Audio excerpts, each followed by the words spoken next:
Hi, OJ. I've got a story so wild, I still don't know if I'm awake or trapped in a strange dream.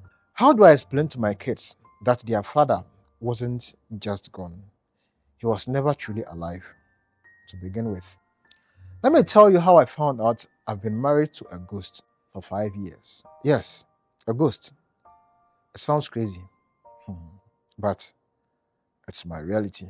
I grew up in Aba, where I owned a boutique selling men's clothes.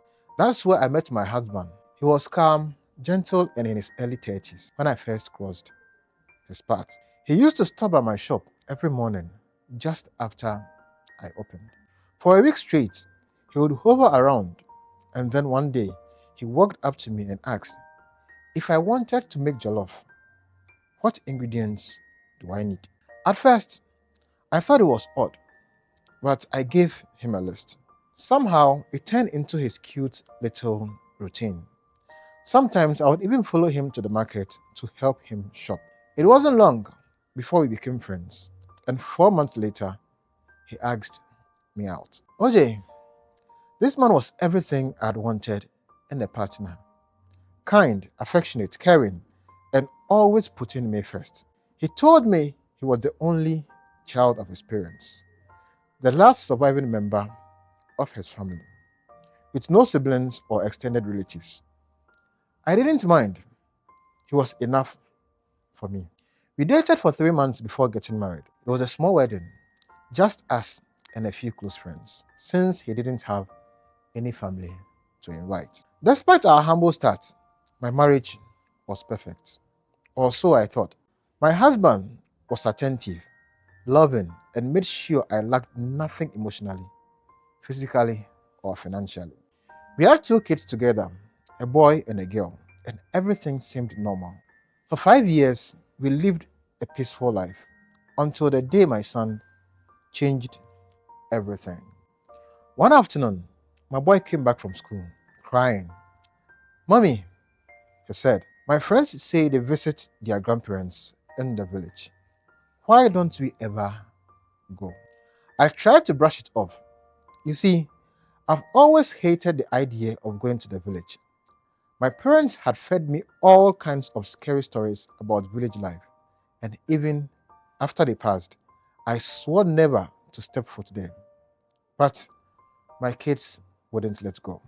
They begged and begged until they both fell sick from frustration.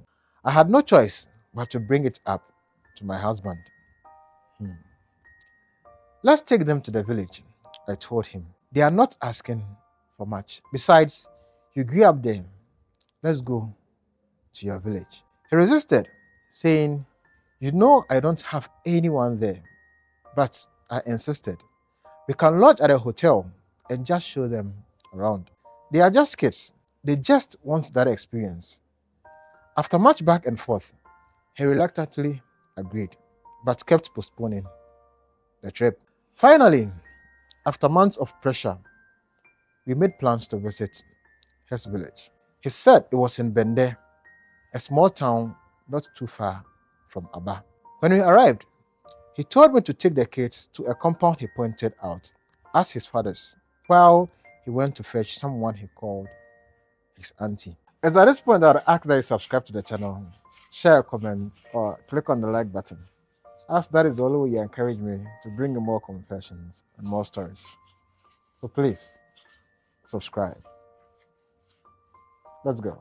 I went with the kids to the compound and met an elderly woman and her husband. As soon as the woman saw my son, her face changed. This boy looks like my son, she said, with tears welling up her eyes. I was confused.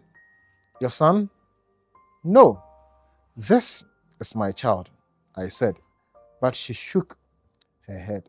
No, I mean, he looks like my grandson, she said, his spitting image of my son. I started feeling uneasy. Who is your son? I asked. She pointed at my phone, where I had pictures of my husband.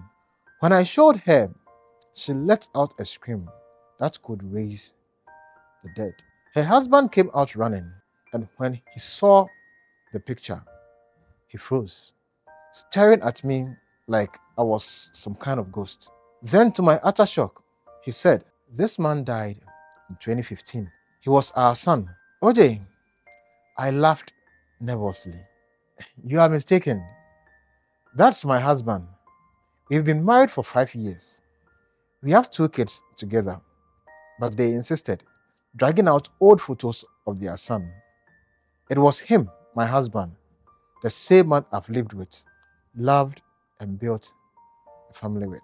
They showed me his grave, videos of his funeral, and even the cloth he was buried in. Yet, there I was, clutching my phone filled with pictures and videos of us together on dates at church with our kids. I felt like I was losing my mind. I called his number repeatedly, but it was switched off. The man I knew was my husband had vanished. When I returned to Aba, every trace of him was gone. His clothes, his toothbrush, even our family photos. It was like he had never existed, except for my children, who are living proof that he did. Till today, OJ, I can't explain what happened. Was he a ghost, a spirit? All I know is that I loved him, and I still do. But how do I explain to my kids that their father wasn't just gone? He was never truly alive to begin with. OJ, I used to think stories like this were just folk tales, but now I'm a living proof that the unexpected is real. If you are reading this, let my story be a warning. Love deeply, but always dig deeper. Know the person you are committing to fully, because sometimes what you don't know can haunt you. So here's another story on how she ended up using her menstrual blood to cook for a man. Man, we are eating some things. So